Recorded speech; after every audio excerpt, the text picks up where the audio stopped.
Donc nous avons 8 nerfs rachidiens de chaque 8 nerfs cervicaux, 12 nerfs dorsaux, donc 12 paires de nerfs dorsales, et 5 nerfs, 5 paires de nerfs lombaires, donc 5 paires de nerfs, de nerfs sacrés ou sacrales, enfin de nerfs coccygion.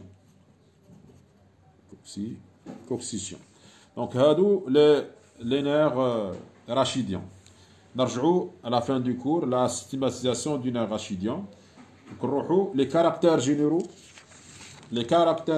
de la moelle épinière. La moelle épinière est une structure métamérique, c'est-à-dire structure métamérique, c'est-à-dire elle est composée de segments.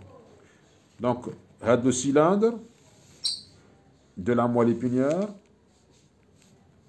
il est composé de segments. Les segments médulaires, ils se nomment les myélomères. Les myélomères. Les myélomères ou les métamères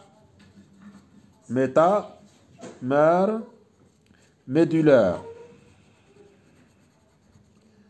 Les métamères médulaires, voilà tout simplement les segments de la moelle spinale.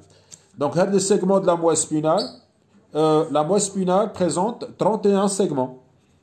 31 métamères, ou la 31 métamères. Et chaque métamère donne un nerf rachidien de chaque côté. Donc, donne une paire de nerfs rachidiens. Hada, le métamère. C'est pourquoi la moelle épinière est appelée une structure métamérique. La structure métamérique. Wallah, il est appelé en clinique, la moelle spinale est dite les centres segmentaires. C'est le centre segmentaire du système nerveux central. La moelle épinière et une partie du tronc cérébral, les centres segmentaires, c'est-à-dire les centres qu'on peut les diviser en segments. Et chaque segment énerve une partie du corps. Donc chaque métamère énerve une partie, une surface cutanée bien précise,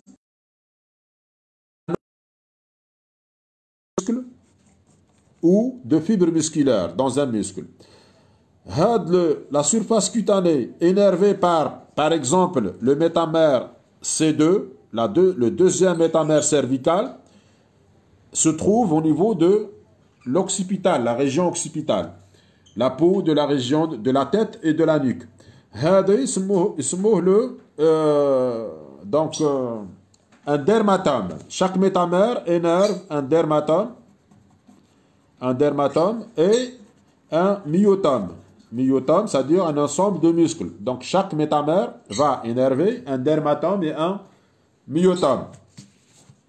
Donc, les métamères. La première notion, c'est la signification d'un myélomère ou là, un métamère. La deuxième notion, donc, la moelle, elle n'est pas strictement cylindrique. Elle est un peu aplatie d'avant en arrière. Donc, si on considère là, la face dorsale, la face... la moelle est aplatie d'avant en arrière, de telle sorte qu'elle présente donc une face ventrale, une face dorsale et deux bords latéraux, ou la deux parties latérales.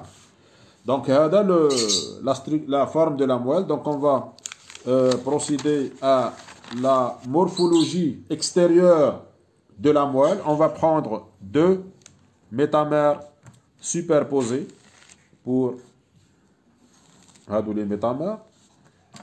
Donc, au niveau à la partie ventrale, donc on note une fissure profonde, une fissure le long de la face ventrale de la moelle épinière. Cette fissure, elle est profonde. Elle fonce dans le parenchyme médulaire, donc elle est profonde. Et elle est appelée donc en avant, donc là c'est une vue ventrale. La fissure longitudinale, médiane, antérieure.